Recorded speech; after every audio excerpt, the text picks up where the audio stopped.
my daughter didn't just disappear. I'll find you. Former U.S. Marine Sean Beck thought his war days were over until he gets a terrifying call from his daughter Lee in Juarez, Mexico. Her voice shakes as she whispers, "I'm in trouble, please help," and it sounds like a police officer is confronting her. Sean rushes to Mexico, but he soon realizes the truth. A ruthless cartel has taken his daughter, and they just made the biggest mistake of their lives. Sean immediately tracks Lee's car to an impound lot, and when he finds it sitting there abandoned, his fear skyrockets. He searches the interior for clues, then checks the trunk, half expecting the worst, but it's empty. The only thing left behind is Lee's sunglasses, a small detail that tells him something is seriously wrong. Desperate, Sean drives through the city hoping to spot her, but there's no trace. With nowhere else to turn, he storms into the local police station and demands help. Officers agree to escort him back to the impound lot, but when they arrive, the car is suddenly gone. Sean insists it was right there, convinced someone removed it the moment he left, but Officer Montoya brushes him off, claiming the real owner probably picked it up. Sean argues back, swearing he saw the plates himself, but Montoya quickly flips the situation on him, accusing Sean of trespassing and ordering an officer to escort him back across the border. With no leads and no support, Sean is forced to return home to his Texas ranch.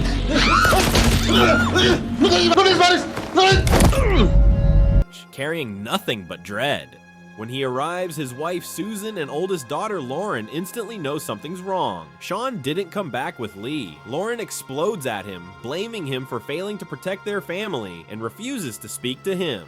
Sean is crushed by guilt, but Susan reminds him they never even knew Lee was going to Mexico. Still, Sean can't shake the feeling that the police are involved. He shows Susan the sunglasses and explains how the car vanished right after he spoke to Montoya. Soon after, Sean's former Marine buddy Max Vaden visits. After hearing everything, Max agrees the cops are dirty. He helps arrange a meeting with the U.S. Consul General, but tells Sean bluntly if it were his daughter, he'd be raining hell down on Juarez. Sean doesn't respond, but he clearly takes the idea to heart. Sean meets with the Consul General, but gets nothing except the usual political sympathy. The official claims there's little they can do because the local police are deeply tied to the cartels. He even suggests Lee may have overdosed or been trafficked.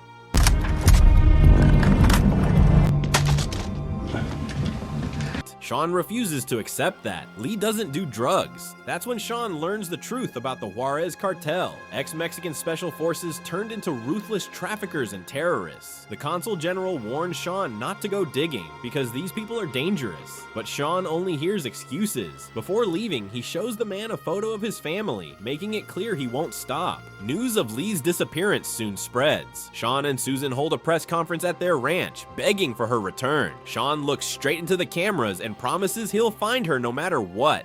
Watching the broadcast is Victor Garza, leader of the Juarez cartel, and the moment he hears Sean's vow, Garza makes a call.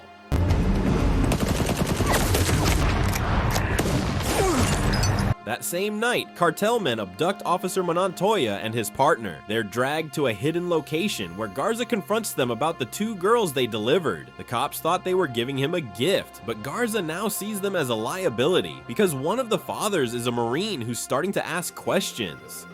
Garza's brother, Carlos, executes Montoya's partner without hesitation. Montoya begs for his life, but Garza wants him to suffer. Instead of killing him immediately, Garza decides to send Sean a message. He orders Carlos to cross into Texas through a tunnel with a hit squad. Garza wants Sean dead because killing a Marine will prove to the world that nobody is untouchable.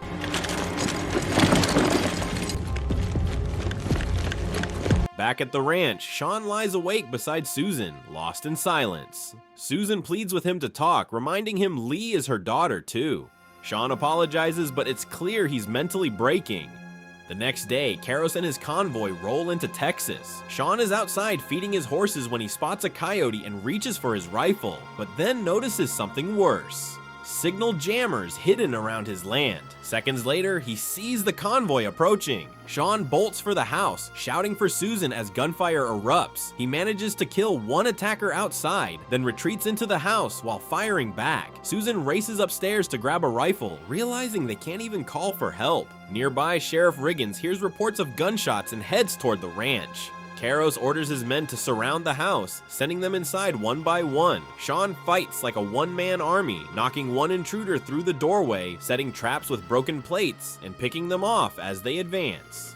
Upstairs, Susan hides in a closet as a gunman searches the room. He fires into the closet doors, but when he opens them, Susan blasts him dead. The cartel continues to push in, but Sean starts sniping them with brutal precision. Caro stays back, knowing Sean is too dangerous to rush. When Sean reunites with Susan and Lauren, he grabs another rifle and prepares for the final stand.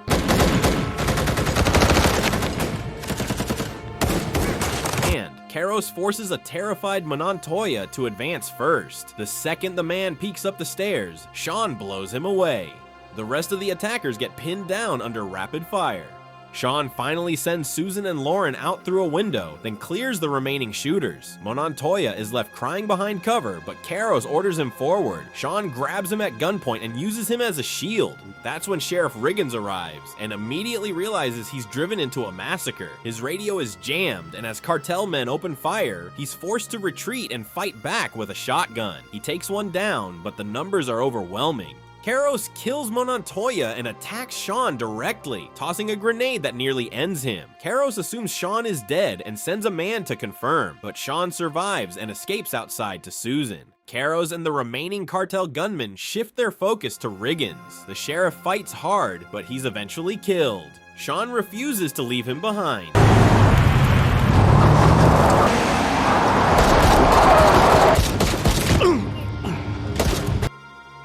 Armed with only a pistol, he drops two cartel shooters and keeps firing from cover.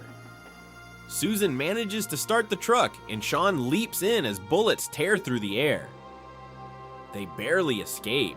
Caro's injured but alive leads the chase down a dirt road. Sean suddenly slams the brakes, turns, and unloads into the pursuing van, wiping out the remaining cartel members and leaving Caros wounded. Sean drags Caros out and demands to know where Lee is. When Caros refuses, Sean shoots him in the leg. Finally, Caros admits the truth. The police took Lee and delivered her to Garza as a gift. Caros offers to trade information for his life, but Sean executes him on the spot. Sean sends Susan and Lauren to safety, telling them to stay with the neighbors. Susan begs him not to go, terrified she'll lose him too. But Sean makes one thing clear: he's not dying until Lee is back. He calls Max and tells him everything. Now Sean is done playing by the rules. Max meets him at a gas station with a trunk full of weapons and intel. Garza's current location has been found. Together they cross into Mexico. By nightfall they arrive in Juarez. Sean doesn't speak the entire ride. He's beyond rage now. He's pure purpose. They reach Garza's mansion and estimate nearly 20 guards inside, with at least 50 more as backup. They figure they've got about 10 minutes before reinforcements arrive. Sean doesn't care. Alive or dead, nobody is leaving that mansion. Inside, Garza learns Caros hasn't returned. His panic begins to rise. Sean and Max strike fast, eliminating guards outside and slipping in. One man steps out for a cigarette and is killed before he can even light it.